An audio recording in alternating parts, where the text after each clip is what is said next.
Maka sebelum sufi itu sofi dulu. Sebelum sofi mutasawwif dulu. Pengamal ilmu tasawuf disebut mutasawwif. Tasawuf ta sod wawu fa 4 huruf. Taknya tasawuf ini tak takwa. Wasoduhu sodu sofa. Sodnya itu sod sofa, artinya beningnya hati.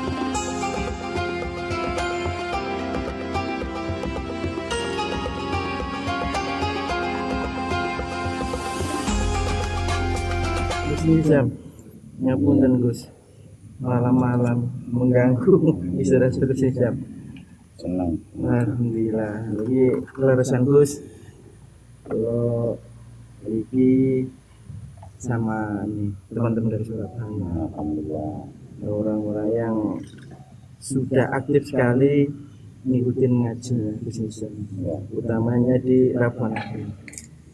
Nah, mereka ini teman-teman ini tertariknya begini, karena Gus Nizam ini punya moto yang belum jadi kiai, yang awan jadi pengusaha. Jadilah kiai di malam hari, pengusaha di siang. Nah, situ. Nah, teman-teman ini tanya, jadi sekolah yang di Gus Nizam ini. Saya bilang, beliau itu jebolan Al-Azhar. Oh lah iya, berarti kan semangatnya kayak Hasan Al-Banna. Dia mengatakan kalau siang jadi mujahid, kalau malam jadi syekh. Iya. Seperti itu. Nah, artinya kan padahal Gus Nizam ini adalah mengajarkan sufisme. Sufisme ada yang mengatakan lebih konotasinya itu ahli sufa. Ahli sufa. Yang ono dipangan, yang orang Ono dipangan, kau ono poso. Nah, padahal gak cocok kalian moto ini Gus Nizam tadi. Tolong diberikan pencerahan biar teman-teman Surabaya ini semangatnya kayak semangatnya Gus Nizam. Kayak semacam Hasan Al-Banna lah. Gitu. Menjadi sufi itu sesuai zaman dan kebutuhan umat. Nah, zaman milenium sekarang ini ya umat Islam harus ya itu tadi, jadilah kiai di malam hari, pengusaha di siangnya. Karena di antara ajaran tasawuf yang mendasar adalah bergantung kepada selain Allah. Dilarang keras bergantung kepada selain Allah. Maka ya nggak boleh harus menjadi bos. Kalau yang urusan sandang pangan itu jadi bos, jadi jeragan. Walaupun anak buah siji pokoknya jadi jeragan. Karena yang bergantung kepada Allah nggak mungkin ya jadi jeragan. Jadi bos, jadi kayak Kiai Sarif ini ya, beliau kiai tapi juga jeragan martabak. Ini ya Santoso ini jualan apa? Martabak juga. Nah, Cak Muslik ini jualan celing. Sofa celing. Nah, maaf Gus, pertanyaan begini. Berarti kan situasi kondisi itu sangat merubah fenomena daripada sufi itu sendiri. Ya. Seperti hukum itu ya. Ya begini. Ahli sufah yang jumlahnya 300 sekian belas itu mereka adalah orang-orang dari kalangan miskin, mayoritasnya itu ahli Mekah, penduduk Mekah yang rela meninggalkan anak, istri, rumah, pekerjaan dan sebagainya demi berjuang mengikuti gerakan Rasulullah. Jadi rela meninggalkan segalanya semuanya demi Allah dan Rasulnya. Nah, kemudian karena sudah bertekad seperti itu, ya sudah ngeramekno masjid ya, aja sampai sepi masjid. Jadi 5 waktu itu tidak kurang dari 300 itu dari Ahlus Sufah saja. Mayoritas awalnya mereka dari kaum masakin, kaum miskin. Tapi kemudian banyak orang-orang kaya yang ikut gabung di Ahlus Sufah itu. Banyak juga yang dari kalangan umaro atau pejabat. Karena melihat kok anteng, kok marem, kok ayem, padahal kan nyekel duwe, padahal kok uripe kok enak ngono. Penasaran sing sugih-sugih. Aku dhuwitku akeh tapi kok sumpek kae. Mercing aja. Kemudian banyak dari kalangan agniya yang bergabung di kelompok Ahlus Sufah itu. Artinya mereka bergabung itu dia kehidupannya kayak artinya dia si orang agniya ini meninggalkan pekerjaannya atau bukan. Tetap Ya, kalau ke Madinah itu gabung. Waktu ketika gitu ya. Iya, dan kepingin diakoni kelompok Ahlus Sufah yang awalnya dari kaum miskin itu. Iya.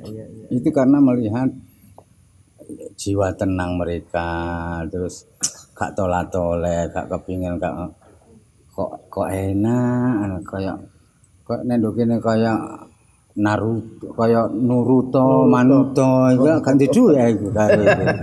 Tapi kok yang guyang-guyu ae.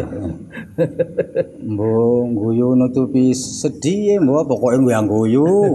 Ketok yo koyo gak ono masalah. Ipe apa gak kerung yo Manuto.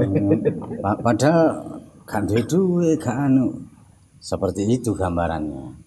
Kalau sahabat selain Ahlus Sufah, mereka itu orang-orang kaya. Para pengusaha.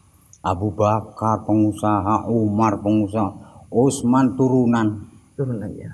Sayyidina Ali pengusaha, sahabat-sahabat selain Ahlus Sufah itu kaya-kaya harta. Gagah-gagah.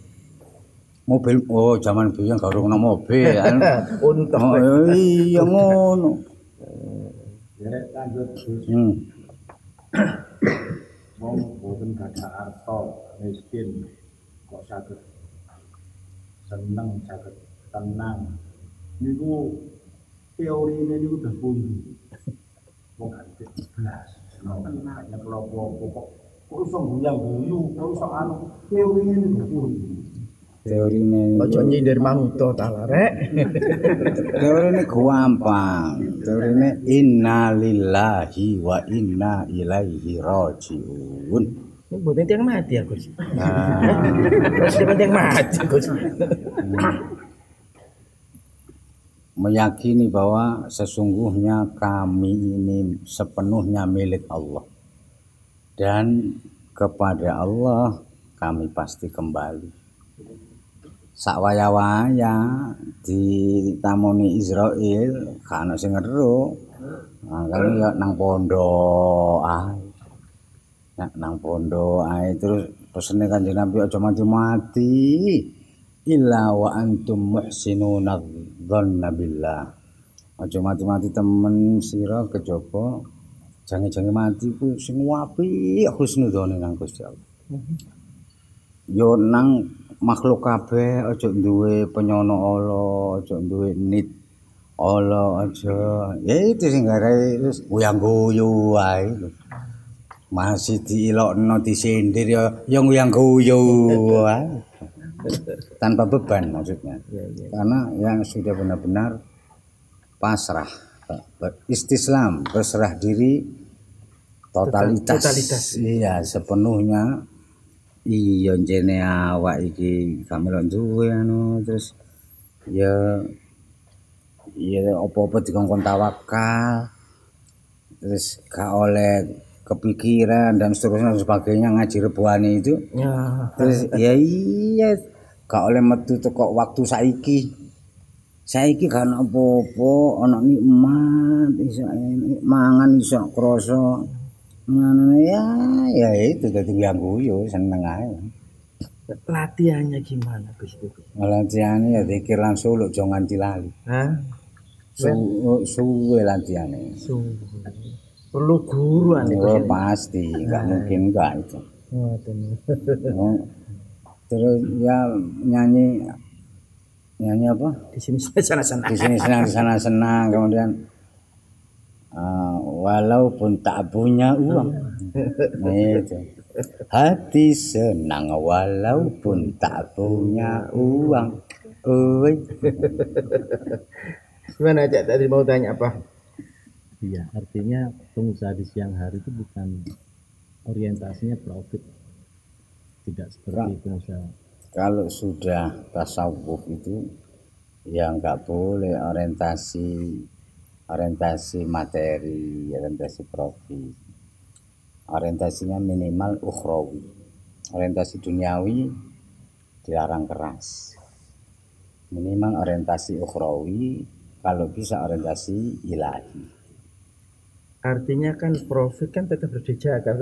Kalau profitnya nggak dijaga lah yo gak sudah usaha namanya pengusaha, cuman kan profit ini digunakan untuk apa itu kan? Iya. Iya, kayak yo kudu untung ah. Masuk gak untung, tapi yo ojo nemen-nemen. Ngoten Gus nggih. Iya, terus ahli sufah yang terkenal di zaman Nabi, yang terkenal awalnya mayoritasnya dari kelompok kaum fakir miskin. Tapi mereka tidak menunjukkan kefakiran dan kemiskinannya. Gak tahu dituno secara lisan, ngaku secara lisan apa mana secara bahasa tubuh koyo melas jaluk diwelasi enggak, tidak menunjukkan kemiskinan. Terus masih jejer wong sugih ya gak adep-adep ya gak arep-arep dikei rokok ta misale ya gak wis gagah dadi. Tidak menunjukkan, tidak memberitahukan, tidak menunjukkan, tidak menampakkan kemiskinannya. Kayak manuta iku masih gak rokok ya meneng yang guyu ae. Saya tertarik dengan yang disampaikan oleh Abah Mul tadi, bahwasanya motonya Sufi ala Gus Nizam adalah menjadi kiai di malam hari dan menjadi pengusaha di siang. Ya. Sementara penilaian umumnya orang Sufi itu orang yang gak ngurusi dunia bahasanya. Ya. Dan saya ingin tahu arti kata Sufi sebenarnya dari per huruf itu bagaimana, agar saya juga mendapat gambaran lebih gamblang sehingga tidak terpengaruh oleh informasi-informasi yang beredar di media sosial. Saya ini pengusaha, Gus. Pengusaha martabak. Yang sudah terkenal Dolan. Jadi kalau sudah sama Shopee apa Grab apa, tinggal telepon aja Gus. Datang sendiri. Ya nanti telepon berarti nanti. Ya, itu sebenarnya Gus. Sebelum menjadi sufi itu pengamal ilmu tasawuf dengan nilai baik, lulus lah. Maka sebelum sufi itu sofi dulu. Sebelum sofi mutasawwif dulu.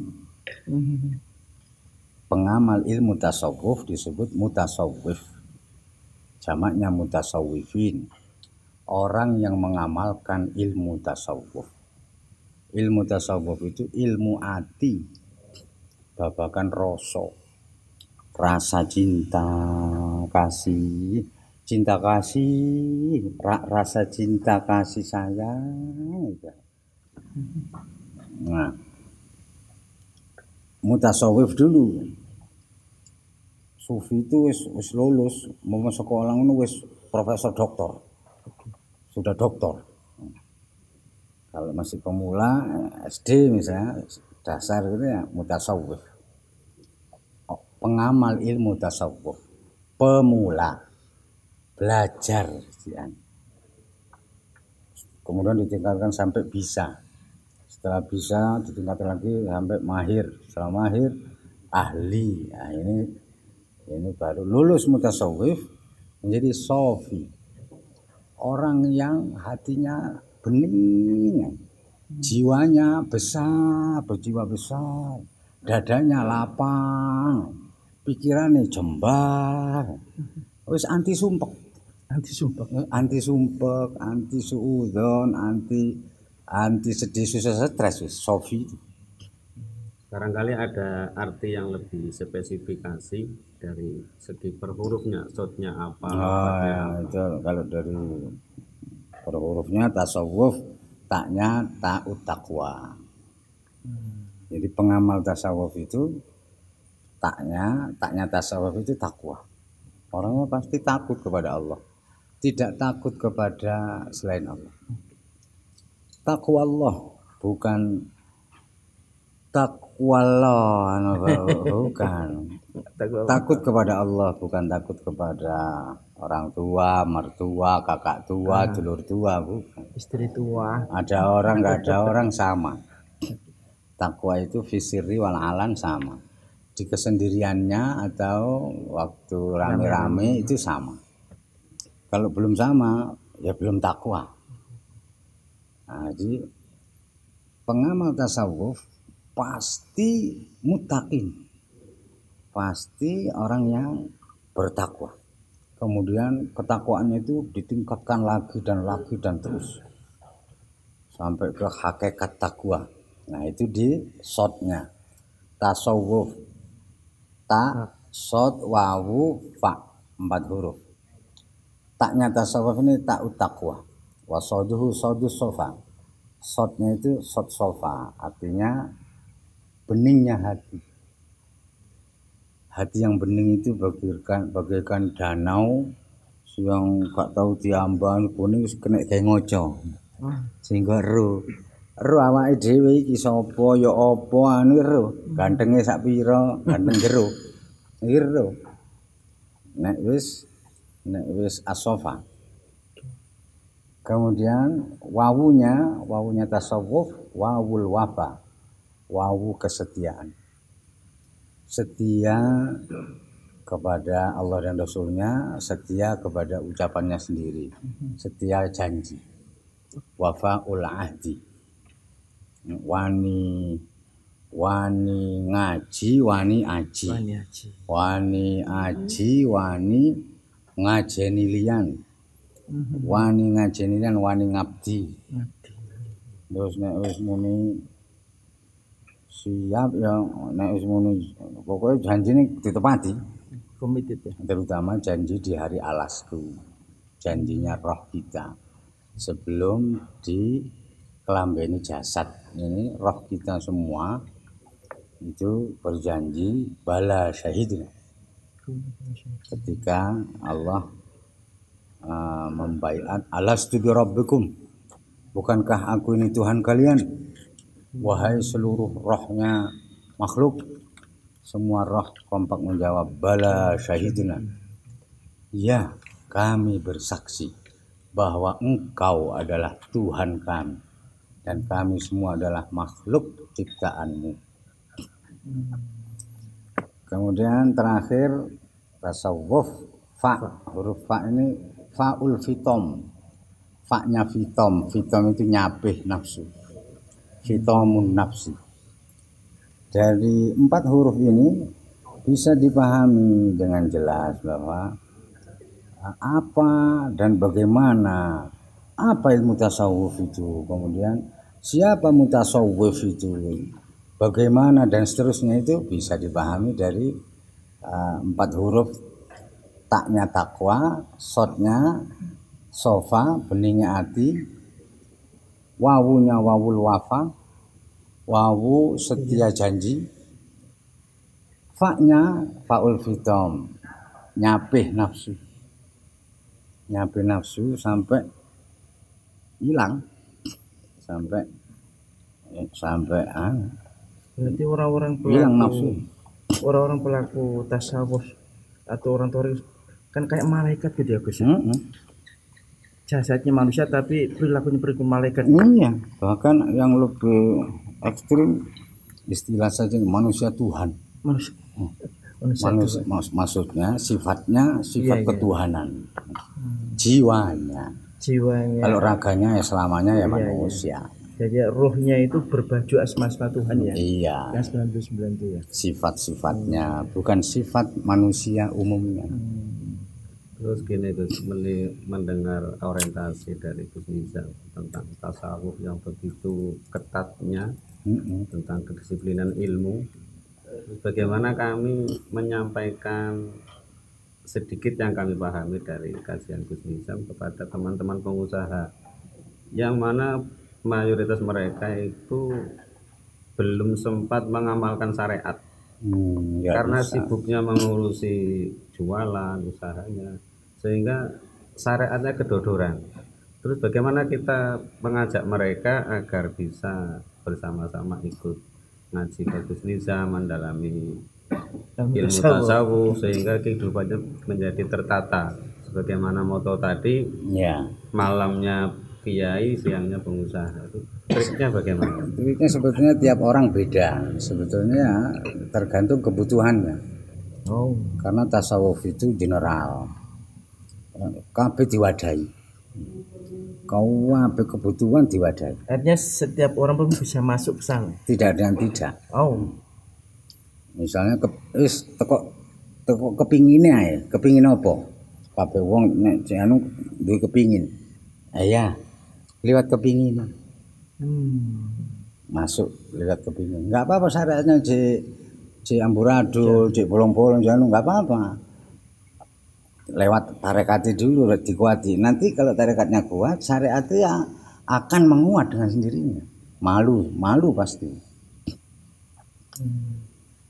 Pokoknya dari harapannya, dari keinginannya, dari kebutuhannya, dari menyelesaikan masalah yang banyak, itu semua teratasi. Tasawuf siap memberikan solusi. Artinya kan mungkin kebanyakan lebih dari 80% yang datang ke sini orang-orang bermasalah Gus ya. Iya. Awalnya mungkin begitu ya. Iya. 97,5. Surveinya Manuto 90,5. Tapi kadang ngoten lho, kula nggih ngecak rencang-rencang nggih kadang niku jawabe tasawuf niku ilmune tuwa, jadi ngoten. Memang. Ya dari dulu sampai kapanpun memang ilmu tua tasawuf. Dan lebih ekstrim lagi, sering bilang teman-teman saya sering ke teman-teman bilang gini, ngaji apa tasawuf kan ngejak marat lah kok. Nah itu nah ini Tapi malas kok. Ya belum paham itu. nah inilah Ya. sebenarnya itu pertanyaan awal tadi.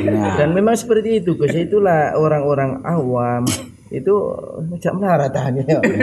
Saya kan cuma Ya, gitu. identiknya memang pengamal tasawuf itu meninggalkan dunia. Padahal tidak seperti itu. Padahal tidak seperti itu. Kalaupun iya, tapi meninggalkan dunia di hati, Di hati. bukan Exactly. di jiwa, bukan di raga. Ya, setuju saya ini. Di hati, bukan di kantong. Iya. Masyhul farigh. Masyhul itu terus sibuk zahirnya. Sufi sejati itu nggak ada istirahatnya, sibuk beraktivitas. Tapi farigh itu longgar atau kosong. Hatinya jero batine. Lho batine iku kaya tenguk-tenguk. Kok kaya wong nyantai tenguk-tenguk gitu. Iya. Artinya uang itu taruh di tangan untuk dibagikan, bukan taruh di dada ya Gus ya. Nah inilah Jadi yang kesibukan sing memet-medet iku gak megelno ati, gak nyumpekno, gak enggak. Ya kaya leles, pokoke kaya nganggur iki. iya ini yang Jerone. ini yang perlu dicatat ya. Jadi sakit napa dari bahasa jadilah kiai di malam hari, jadilah pengusaha di siangnya. Kak, jadilah kiai di malam hari, pengusaha di siangnya. Arti pengusaha di sini juga bukan orientasi materi, tapi penikmat usaha.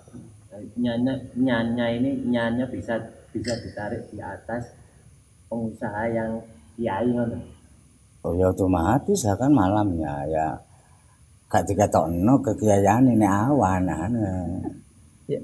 Saya tertarik dengan statementnya Gus ini. Penikmat usaha. Penikmat usaha. Bukan penikmat hasil. Penikmat usaha. Makanya memet-met kan, tapi hasil Gak di PDW. Gak di PDW, malah sedikit. Malah sedikit. Ya. Sedikit sing nang dhewe ini, sing akeh iku nang liyan. Iya. Kalau hasil itu diberikan ke orang lain yang lebih membutuhkan. Kebetulan seneng menikmati usaha, seneng ngetuwet. Gak seneng nganggur. Iya. Hasilnya gak mikirno iku gak ane. Makanya untung rugi itu sudah bukan hitungan seorang sufi. Nah. Sufi gak ngitung untung rugi materi. Iya.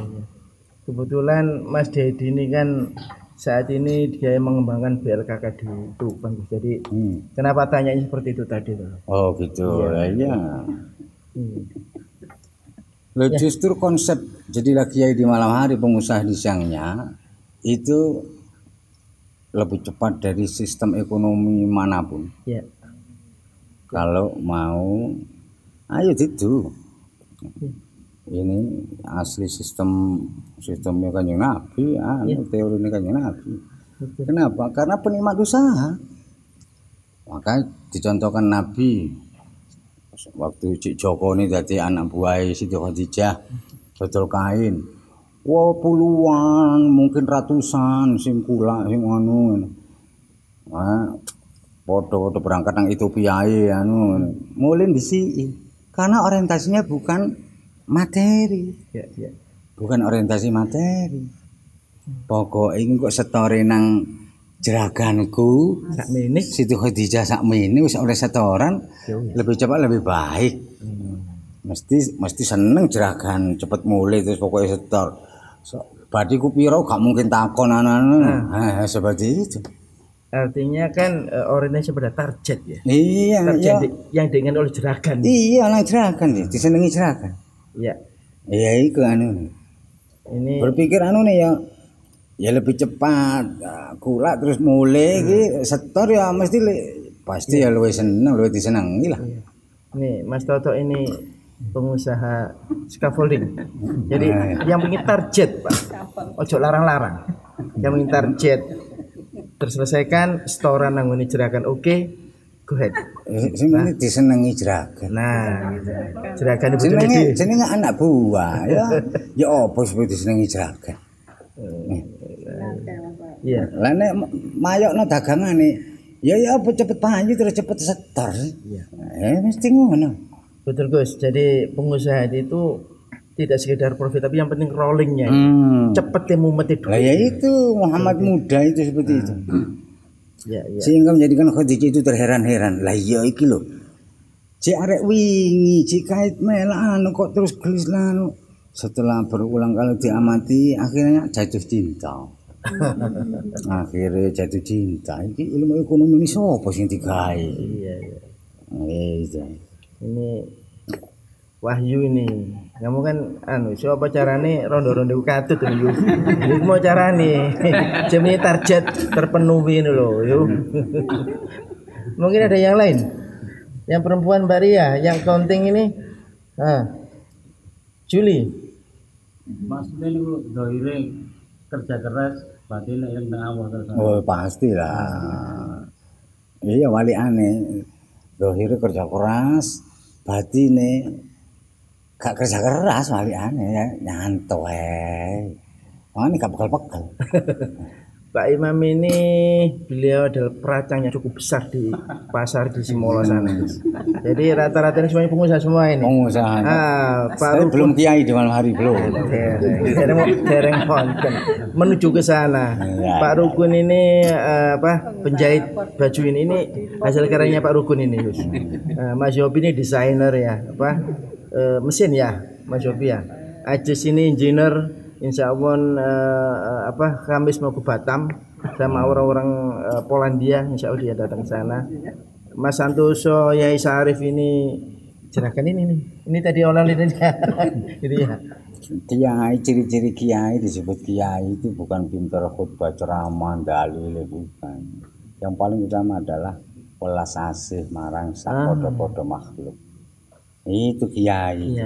Perhatian. khususnya ke yang lebih rendah dari segala sisinya. Kalau dari sisi ilmu yang lebih tak berilmu, dari sisi harta ya itu welas asih, perhatian. Itu kiai disebut kiai. Rahman Rohimnya. Iya, itu. Ya, istilahnya Mas Toto care. Care. Peduli. Ngapunten Gus, saya masih tertarik dengan yang sufi tadi. Kan itu orang memahami sufi itu penggawaannya wiritan. Terus teman-teman saya yang masih belum menekuni dunia sufi itu takut dengan wiritan. Terus bagaimana cara merayu mereka agar bisa mengikuti kajian Gus Nizam tapi takut dengan wiritan? Rayu aja bagaimana itu? Kok bisa takut sama wiritan itu? Wiritan Gus Nizam wiritan rata. Sibuk. Abamul gak wajib ahli wiritan, wira-wiri nang ratan. Terus bisa enggak itu menyikapi mereka wiritannya diganti sedekah dulu, gampang nanti wiritannya. Ya itulah harus diluruskan dulu pemahaman wiritan. Iya. Wiritan itu aktivitas rutin. Iya. Aktivitas positif yang rutin. Tidak hanya di antaranya yang membaca subhanallah sekian kali atau alhamdulillah atau Allahu akbar atau la ilaha illallah. Itu sebagian kecil dari wiritan. Pokoknya aktivitas positif yang rutin terus menerus kontinu, ya itu disebut wiritan itu. Istiqomahnya itu. Iya. Oh. Rebuan agung itu wiritan.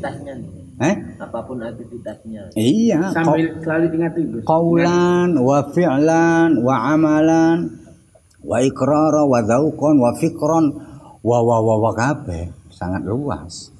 Pokoknya aktivitas baik lahir maupun batin yang rutin. Gak kolo-kolo. Gak deng-deng nak denekser. Gak sekali dua kali terus kemudian putus, enggak. Wiritan itu sampai mati. Terus wiritan. Gus Nizam. Rutin no. Pertanyaannya Cak Kaji. Jadi kan maksudnya itu kan setiap gerak-gerik itu kan selalu ingat ya Gus Nizam. Nah, padahal kan kita itu sering kali misalnya kita lagi konsentrasi nih. Ya yang di depan kita itu lagi konsentrasi sehingga gak eling sing ndukuri terus pintu. Ya napa niku? Ya memang awalnya itu berat di awal memang. Kalau di tengah-tengah sudah ringan dan di perjalanan akhir ndukuri ringan utawa ringan niku habit. Waliane berat. Di awal berat itu hanya di awal. Terus di tengah-tengah ini ringan. Di akhir itu ngawang ngono. Kayak gak ana gak nggawa awak begini. Artinya begini. Yang dimaksud tadi itu gini. Pengertian kami selalu ingat pada Allah itu adalah setiap gerak-gerik kita. Artinya begini, andaikan kita itu di depan komputer ya, pada saat kita mengerjakan sesuatu itu kita mesti nyambung. Itu kan agak susah Gus. Iya, agak susah di awal. Di tengah enggak mudah. Di akhir wali aneh susah. Nah, di perjalanan akhir jange wusul iku. Ya opo sih lali. Sampai lali nang lali iku lho lali. Ya opo sih lali. Kenapa? Karena cinta. Kita semua pernah muda. Apalagi cinta pertama. Mbok. Kempor. Di mata ada si dia, di tembok ada si dia, di mana-mana tergambar dia. Lu dilalekno gak iso. Gak iso. Lebih kuat dari itu. Gak iso malah. Makanya lali ambek sing artine lali ku lho lali. Lali ku ya opo lali sampe. Ada yang mengatakan gini. Ilinge iku saking nemene iling ya karena cinta. Dilalekno gak iso. Dan maknanya itu luas. Sadar. Iya. Bahwa Allah Maha mengamati terus-menerus, gak tahu kedip. Gak tahu kedip. Maha CCTV. Nah, perasaan dimonitor di CCTV Allah itu kandel terus, sadar terus. Gusti Allah gak tahu merem ngamati yang ini, gak tahu ini. Nah itu kesadaran itu kuat. Ada yang mengatakan gini Gus, misalnya kayak Mas Arif atau Mas Soleh ini ya, wiritanmu itu waktu ngadoni martabak atau ngadoni celingnya sofa celing itu Iya, memang pokoknya berbuat atau berlaku benar dan baik. Ya itu makanya wiritannya dewi-dewi di kebisaan, mari belajar ya, di kebisaannya masing-masing, kemudian meningkat di kemahirannya, kari didik meningkat lagi luwih titik mana di keahlian. Bagi yang punya keahlian, belum yang kemahiran, belum punya kemahiran, kebisaan. Bisamu apa? Kamu tahu tentang kebaikan itu apa saja? Banyak gini. Bisamu apa? Ya saya bisa ini. Ya iku lakonan. Ya iku wiridmu. Ya iku wiridmu. Paham. Oke. Enggak ada yang enggak bisa. Kita hubungkan dengan yang diucapkan Gusti Nabi tentang wiridan. Apa bedanya dengan zikir itu? Apa sama itu? Enggak, lebih.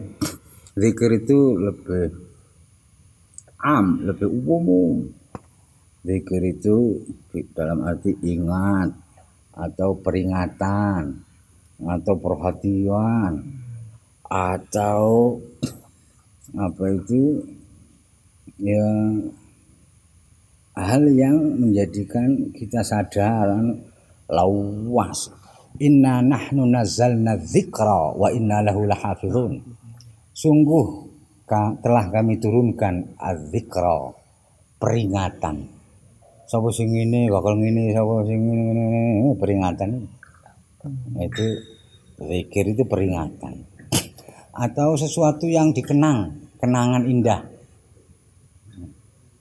Ya, indah gak indah ya pokoknya kenangan itu makna zikir. Kalau wirid itu khusus untuk rutin.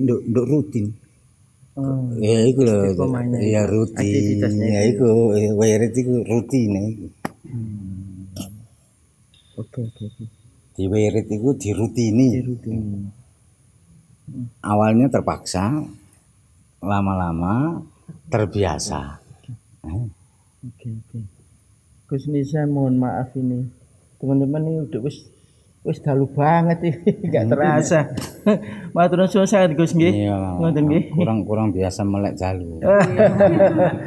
Pemirsa, demikianlah ngopi bareng kita bersama Gus Nizam tentang sufisme, bahwa seorang pelaku toreko, seorang pengikut sufi adalah mereka yang senantiasa sibuk dari zahirnya tapi batinnya tetap tenang. Demikian, assalamualaikum warahmatullahi wabarakatuh. Waalaikumsalam warahmatullahi wabarakatuh.